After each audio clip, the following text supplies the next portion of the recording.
Maya po oras Central Luzon. Ini ing PTV. Balitang Kapampangan. Matagumpereng apatalakad ng Department of Public Works and Highways ing bayong pasilidad keng Prado Sionco Elementary School keng Balen, Lubao. Metong yang palapaga building ang makiapat a classroom iti at kumpleto ne gamit iti keng kilo. Agpang Pampanga 2nd District Engineer Gregorio Odea Jr. Reng dagdaga classrooms magsilbi lang makapamuklat ang mas marakala oportunidad para kareng kayanakan. Partikular no reng atyo keng mga lawot a komunidad. Ing nasabing proyekto, pinunduan de keng kapamilatan na ning 2024 national budget. Kambe na ning layon na ning DPWH ang ipaunladla reng pasilidad dareng pampublikong eskwela. Siguro na ang Presidente Ferdinand R. Marcos Jr.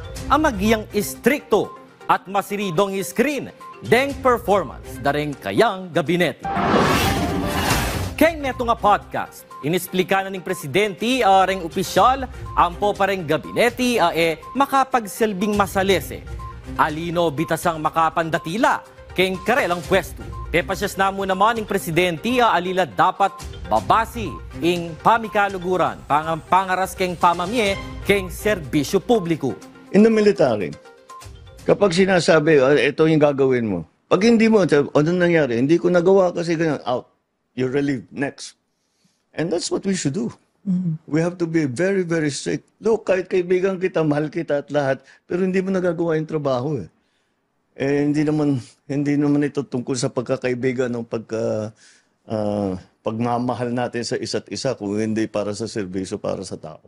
Bagong pisa keng July 1, paluwal na ning Department of Agriculture ing maximum suggested retail price keng imported a bias. Agpang kang Agriculture Secretary Francisco Chu Laurel Jr.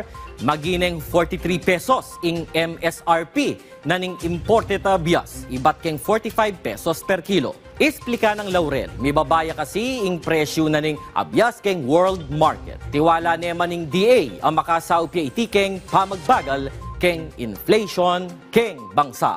Or, reng balita keng amanong siswan, ngening kayorasan.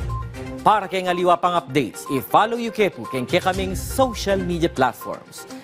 Yakwin kekon talasuyo, Arlo Kiermotas, para keng Pambansang TV na ning Bayang Pilipinas. Dakal pong salamat. May Paoras, Labuan, Kapampangan.